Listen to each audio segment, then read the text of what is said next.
কিন্নাহারে ত্রিশূল এবং লাঠি হাতে রামনবমীর শোভাযাত্রা। রামনবমী উপলক্ষে শুক্রবার বিকালে কেন্দ্রীয় বাহিনীর ঘেরাটোপে কিন্নাহারে রামনবমী উদযাপন কমিটির পক্ষ থেকে আয়োজিত হলো বর্ণাঢ্য শোভাযাত্রা। এদিন বিকালে কিন্নাহার বাসস্ট্যান্ড সংলগ্ন স্থান থেকে শুরু হয় এই শোভাযাত্রা। তারপর সমগ্র বাজার পরিক্রমা করার পর মিছিলটি শেষ হয়। তবে এদিন মিছিলে লাঠি এবং ত্রিশূল হাতে অংশ নিতে দেখা যায় অনেককেই। এই শোভাযাত্রায় এসে অংশ নেন নানুরের বিজেপি প্রার্থী খোকন দাস সহ এলাকার বিশিষ্ট ব্যক্তিবর্গরা।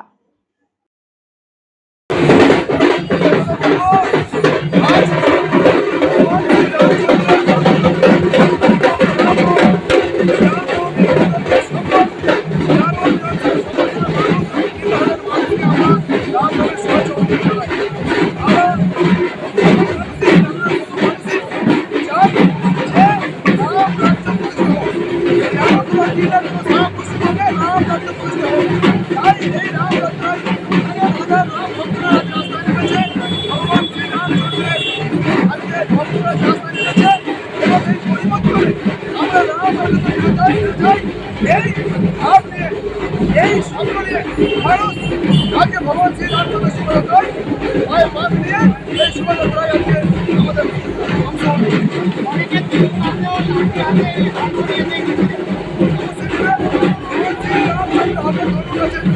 আমরা রাম ভক্ত, আমাদের হাতে কিছু থাকবেন, তরোয়াল থাকবেন, আমাদের হাতে যা যা দরকার থাকবে।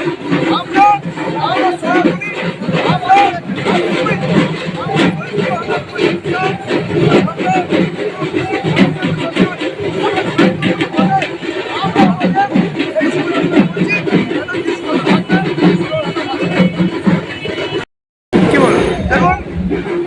দানব শক্তি, রাক্ষস শক্তি, যতবার অশুভ শক্তি এই ভূমিতে, এই ভূখণ্ডে যতবারই অশুভ শক্তি নিজের শক্তি কায়েম করার চেষ্টা করেছে, ততবারই অবতার নিয়েছে। ভগবান শ্রী রামচন্দ্র থেকে শুরু করে আমাদের যত ভগবান আছেন, মানে পুরুষোত্তম ভগবান রামচন্দ্র থেকে শুরু করে শ্রীকৃষ্ণ থেকে শুরু করে তারা অস্ত্র তুলে দিয়েছিলেন যে দানব তথা অশুভ শক্তিকে বিনাশ করার জন্য। বর্তমান যে পরিস্থিতি, এই পশ্চিমবঙ্গ তথা নানুরে সকল সনাতনীদের হাতে অস্ত্র থাকা প্রয়োজন আছে, অস্ত্র তুলে নেওয়া দরকার আছে। কারণ সনাতনীদের উপর যেভাবে আক্রমণ প্রতিনিয়ত, যেভাবে পশ্চিমবঙ্গে যেভাবে আক্রমণ নেমে আসছে, তার জন্য প্রত্যেকটা সনাতনীর হাতে অস্ত্র থাকা দরকার আছে আগামী দিনের জন্য।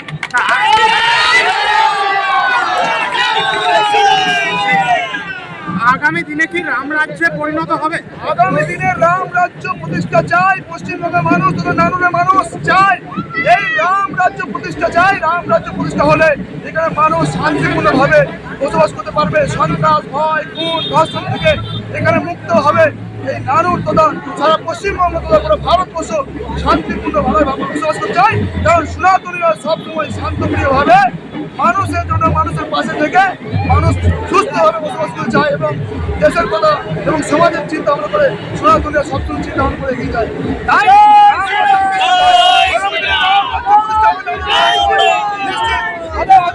সনাতনী রাম ভক্তরা রাস্তা নেমেছে আজকে রামনবমীর শুভেচ্ছায় সকল মানুষকে রামনবমীর শুভেচ্ছা অভিনন্দন জানানোর জন্য।